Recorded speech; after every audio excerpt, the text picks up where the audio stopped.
Suspense. Tonight, Mr. Vincent Price as star of The Name of the Beast, a suspense play produced, edited, and directed by William Spear. Suspense, radio's outstanding theater of thrill, bring you Vincent Price in a remarkable tale of Suspense. News and views in the world of art. Yesterday at the Deauville Galleries, a record-breaking crowd attended one of the most sensational exhibitions of recent years. Masterpiece of the show is a portrait by James Dorrance titled The Name of the Beast. It's a savagely candid work, a face from which violence has shattered the last vestige of humanity. The tragic circumstances of the artist's death are too well known to review here. But at the same time, one cannot help speculating upon the essential mystery surrounding this remarkable canvas. What is the name of the beast?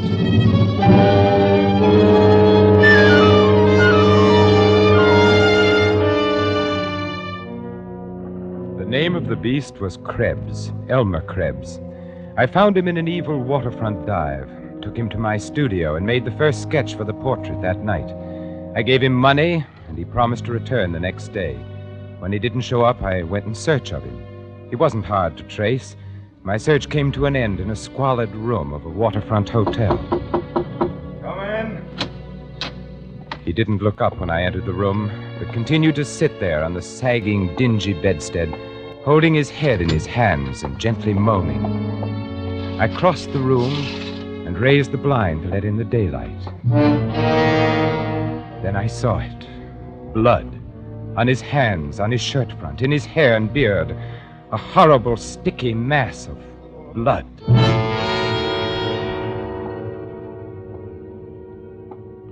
You didn't show up for our appointment today. I'm the painter you met last night, remember? You were going to sit for a portrait. What do you want? You want your money back? Certainly not. I want to finish my painting. I want you to come back to the studio. You must be crazy. Look here, it's very important for me to finish that painting. I'll make it worth your while. Money? I don't need money. Not anymore. Maybe I can help you in some other way. You're in some kind of trouble, that's obvious. What business is that of yours? You better wake up and pull yourself together. We'll have to get rid of those clothes some way or other, and I'll think of some way. What happened? I told you it's none of your business. Why don't you leave me alone? I'm sick. All that blood. The first thing we must do is clean up this mess here. And get those clothes off. And the shoes, too. I'll make a parcel out of them and dump them in the river after dark. You'd better shave off that beard, too. They'll be looking for a man with a beard, you know. Who will? Why, the police, of course. What makes you so sure of that? I know more about you than you think I do. You're bluffing. Maybe, maybe not. But you're in no position to take chances. For all you know, I might be a witness. I might have seen you kill... Shut up! Temper, temper. I told you I'm sick. I'm liable to do anything. It wouldn't be smart for you to do anything to me, Elmer. I'm your only hope. You know that, don't you? You lost your head. You were clumsy. To get away with murder, you need a clear head. Look at the mistakes you've made already. Blood all over you. As good as a rope around your neck. Where did you hide the loot? So that's what you're after. Then it was robbery. Somewhere close by, too. Couldn't have gone far with all that blood on you without attracting attention. Well? It was in a shop, I imagine. That means they probably won't find the body till Monday morning. What's all this third degree? You with the police? On the contrary, Elmer. I'm going to save you from the police. Huh? I told you. I want to finish painting that portrait of you. It don't make sense. All this just to paint some crazy picture. Ah, but what a picture, Elmer. I've waited 20 years to paint this picture.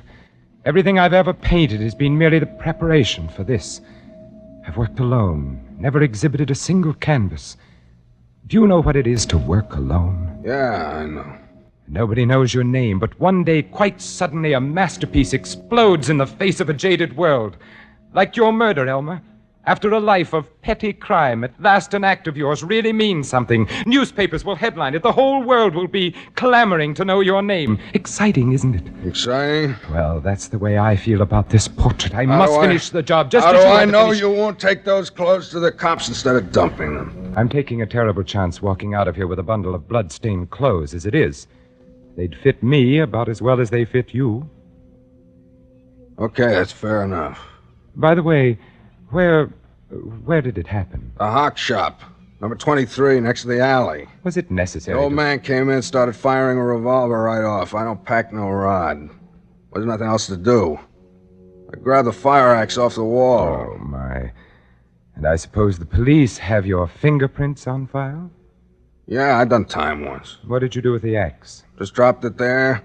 I was sick, all that blood. I suppose you left nice red fingerprints all over the place. I didn't touch nothing. Maybe the windowsill going out. That's the first place they'll look. And you're obviously in no condition to go back What are there you now. trying to do? Buy yourself a nice murder rap? My dear fellow, any intelligent man can get away with murder if he keeps his wits about him. You ought to be very grateful to me, Elmer. I'm going to take your clumsy crime and make it into a work of art.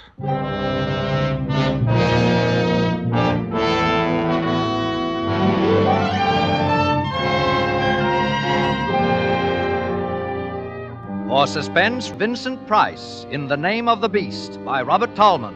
Radio's outstanding theater of thrills, Suspense.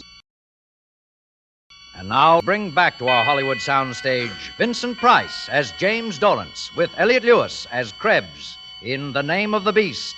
A tale well calculated to keep you in suspense.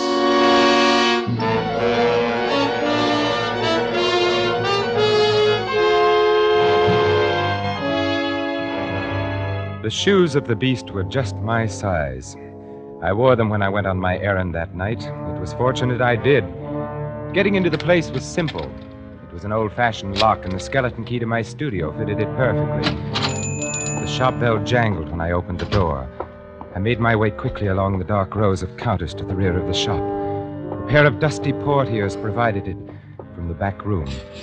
I pulled them to behind me and snapped on my flashlight. The body, or what was left of it, lay in a heap in the center of the room.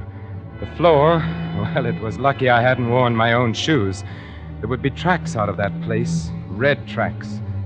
The axe lay near the old man's head. I picked up the axe and carried it over to the sink. I washed off what I could and smeared out the prints with the cotton gloves on my hands. Then I made a quick circuit of the room, taking in every surface. With the wet gloves, I smeared the prints on the safe handle, the windowsill, and the jimmy the murderer had so stupidly left behind him. Then I dropped the cotton gloves on the floor and left them there. No way to trace a pair of cheap cotton gloves. Now there was only one last thing to do. Walk around the block to dry the soles of those shoes and burn them in the stove when I got back to my studio. The handiwork of the beast would remain, but the name of the beast had been expunged.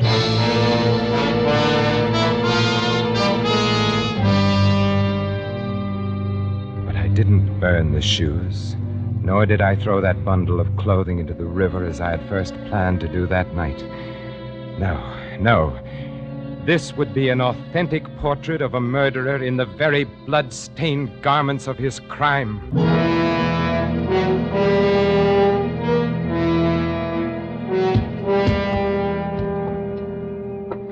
That will be all for today, Elmer. How much longer does this go on? Until the painting is finished. You can't set a time limit on the completion of a masterpiece, you know.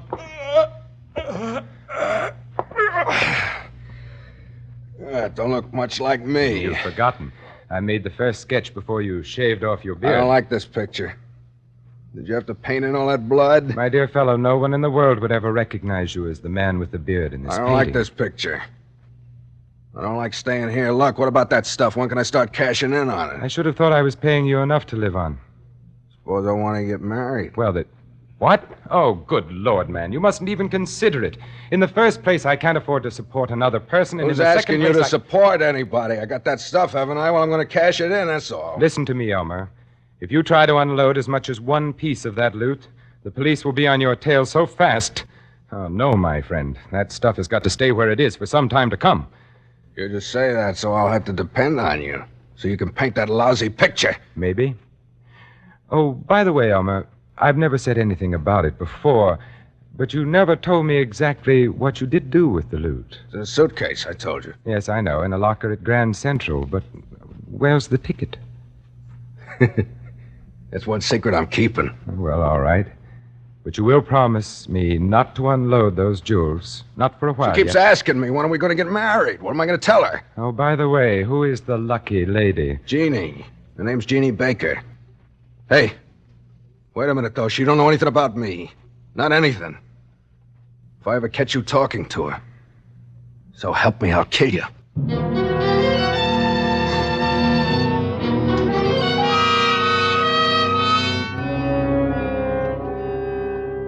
Say you're a friend of Elmer's? Well, not a friend exactly. I'm afraid this will be rather a shock to you. You're very close to Mr. Krebs. Well, we're engaged to be married. What is it? Is he in some kind of trouble? Are you a detective? Well, not exactly. You see, I represent the insurance company. What insurance company? State indemnity. Our policyholder doesn't want to prosecute, but at the same Prosecute? time... Well, after all, the jewels were of considerable value. What jewels? Why, the jewels in the suitcase, in the locker at Grand Central. He did leave the ticket with you, didn't he? Oh, well, yes, but I mean, he didn't tell me that... Well, he did say it was valuable and he didn't want to risk losing the ticket, but... How did you know about it? My dear Miss Baker, we insurance investigators have ways of finding out these things. Now then, if you're a sensible young woman... And I can see that you're not only a sensible young woman, but a very beautiful one as well. Mr. Dorrance, what has he done? Well, I don't think he regarded it as a theft exactly, more of a loan in all probability. After all, his aunt was a very old lady and... You mean he stole this jewelry from his aunt? Well, I wanted to spare you those exact words if I could. Actually, the lady would prefer not to prosecute. But of course, if we can secure the return of the property in no other way, I suppose I'd be arrested, too, as an accessory or something. I must say it was rather thoughtless of him to have involved you in this manner. How do I know you're what you say you are? I have credentials, of course. But I would rather take care of this unofficially, especially since this little talk with you. You're much too fine a person to be involved in a sordid affair like this. I don't even know that suitcase has any jewels in it. Then supposing we go there together and get it, Jeannie?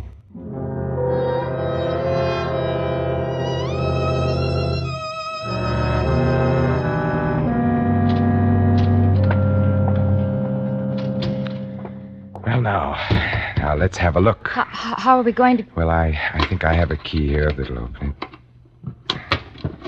There. What?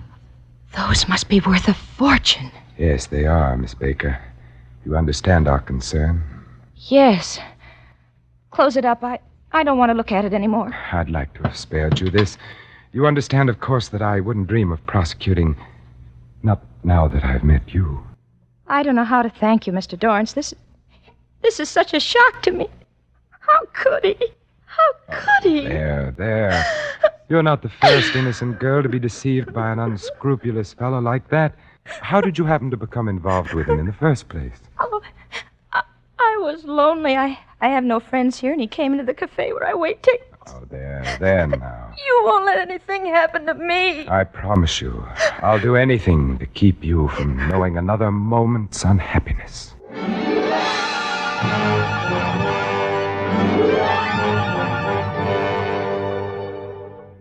That night, I worked feverishly, like a man possessed.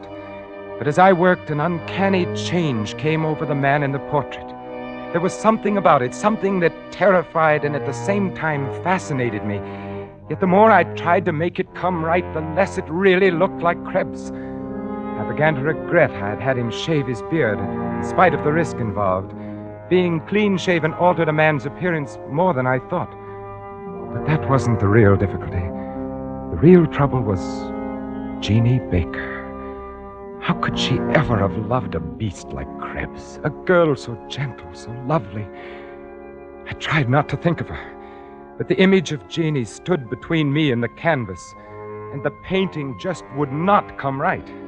And as Krebs sat there sullenly posing for me, his eyes began to grow more and more cunning and suspicious, as though he could actually read my thoughts. He would jump up every time I laid down my brush and circled the portrait like an infuriated animal, until finally, around 4 a.m, he dropped off to snoring. I let him stay there. In the dawn light, I looked at the picture for the last time, and draped the easel to shut it out of my sight. My masterpiece, for which I had become accessory after the fact of one murder and sowed the seeds of a second, was, I knew it now deep in my heart, a failure. I was obsessed now with only one resolve: to prevent the second murder, which by some instinct I knew was in Krebs' mind. At whatever cost to myself, no harm must come to Jeannie.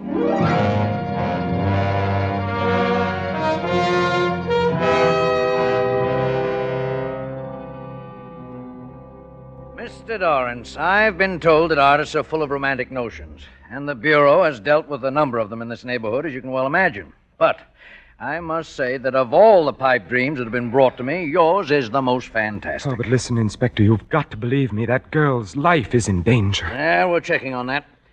Now, let's check on a few other things, Mr. Dorrance. You say that on the night of the 12th, you met this man Krebs at a place called Louis. Yes, sir. And afterwards, you went with him to your studio and made a sketch of him for a portrait. All right, so far so good. He promised to return the following day and sit again for the painting. Well, he failed to show up, so you sought him out at his hotel. Now the story really becomes incredible.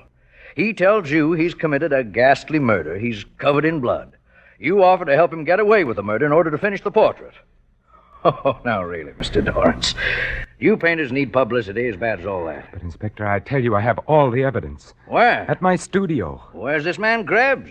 Except for the portrait you say you painted of him, I can't find a shred of evidence that he exists. Now, just a minute. Yes, Sergeant? They've picked up the girl.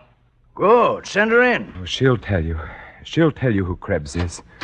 Oh, come in, Miss Baker. We won't detain you long. Miss Baker, do you know this man? I say, do you know this man? It's all right, my dear. Speak up. Yes. His name is Elmer Krebs. A few minutes later, they let me go, dismissing me as a harmless crackpot. Jeannie walked out of the station with me, clinging to my arm with solicitude, as one might act towards a beloved and mentally ill relative. Why did you do it? Elmer came to my apartment last night. He told me the whole story. But then why? He was boasting about how he's pinned the crime on you. Don't you see? Everything you've done to save him has incriminated you. The blood-stained clothes, even the loot. Oh, I'm tired. I don't know. Oh, listen to me. He'll always be a threat to us, to our happiness. He's safe. The police don't even know he exists. They don't even know what he looks like. There's still the portrait. It's not a masterpiece, but they can identify him from it. I see. Darling, you didn't mind my rechristening you? You once loved a man named Krebs. And I still love a man named Krebs. Then it's all right. For that, I'd do anything. Put this in your overcoat pocket. It'll keep you safe, darling. What? Oh, no, It'll keep you safe, darling.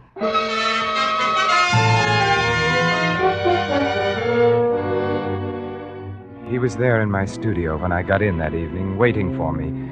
I had more or less expected it. I hadn't expected to find him in such a cheerful frame of mind. He had pulled the drape off of the painting and was walking round it, viewing it from every angle. Hi, Dorrance. How did you get in here? Through the door. No more window jobs for me, Dorrance. The picture. How about that? Got a new model, huh? What? The picture? Oh, it's no good. By the way, it's finished now. You won't need to come here anymore. You don't say. I'll get you the suitcase. I suppose it'll be safe for you to cash that stuff I in by already this found time. the suitcase, Dorrance. Oh? Well, take it along with you then. It's over there on the table. I opened it up. Well, Did you think I'd take it without checking on the contents? what are you talking about? What'd you do with the rocks, Dorrance? Rocks? You took the rocks, the jewelry. There's nothing left there but the settings, a pile of junk. Listen, Krebs, I swear I never opened that suitcase but once, just after we took it out of the locker. She's in it with you.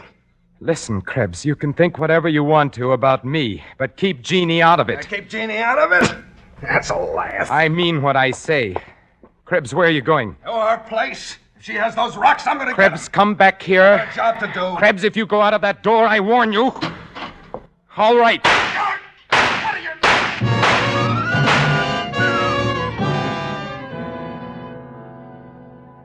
I dragged his body inside the door and left it there. Then I dropped the revolver Jeannie had given me back in my overcoat pocket and left my studio. For the last time, as I closed the door on the room, It seemed that the face in the portrait was grinning at me in hideous mockery. I had meant to go straight to the police and give myself up, but I must have known in my heart that I wouldn't. Instead, I walked, and my feet took me almost against my will to the house on Grove Street, the house where Jeannie lived. I had roused her from sleep, and she seemed rather cross. What's the big idea barging in here this time of night? I had to see you, Jeannie. Well, That was an unlucky name you gave me, Jeannie. what's happened? I shot him. You gave me a murderer's name, and now I am a murderer. So you really did it. I wondered if you'd have the guts. Jeannie!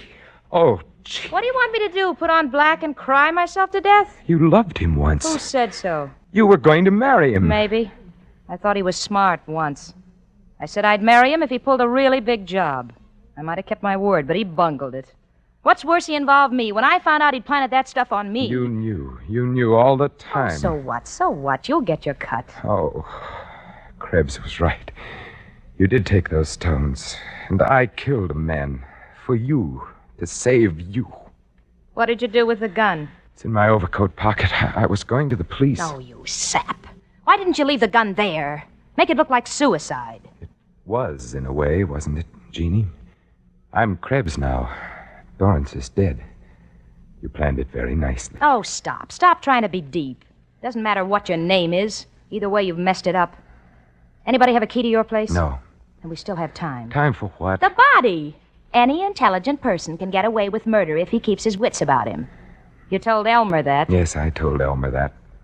You're scared to go back there, aren't you? Do you want me to do it for you? No, I'll do it. I must do it. Here. Mustn't forget your overcoat. No, I mustn't forget my overcoat. It'll keep me safe. Goodbye, Jeannie.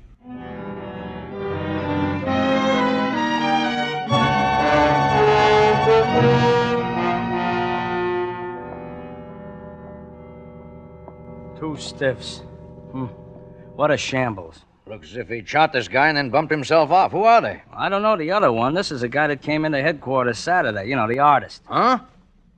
Well, there must have been something to his story after all. Here's a note he left. You see. Dear Inspector, the portrait I told you about is standing on the easel facing the window so you can see it in the light. James Dorrance. I guess this must be it here. He said it identified the murderer. Is it a good likeness? Gee, I don't know. You look at it. Why, it's a woman. Yeah, it's that dame we picked up. The little waitress. Hey, but look, it's got men's clothes on. Bloody. And the way he's made the face all twisted and ugly. She was a good-looking kid. Yeah, she was. He must have been cracked. I guess it must have been. A thing like that makes you wonder, don't it? Yeah, a thing like that makes you wonder.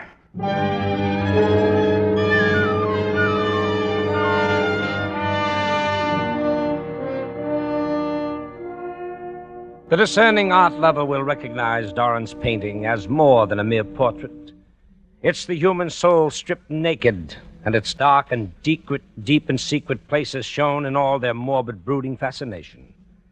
But still one cannot help wondering, what is the name of the beast? Did the woman in the portrait exist, or was she only the creature of the artist's fevered imagination? Our only clue is in a quotation which the artist caused to be printed in the exhibition catalog. And he causeth all to receive a mark in their right hand or in their foreheads, and that no man might buy or sell, save that he had the mark, or the name of the beast, or the number of his name. Let him that hath understanding count the number of the beast, for it is the number of man.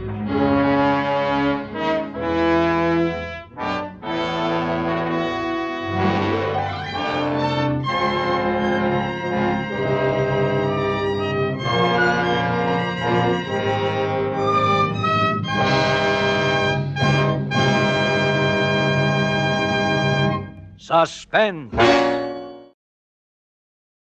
Next Thursday, same time. Suspense, radio's outstanding theater of thrills. Produced by William Spear.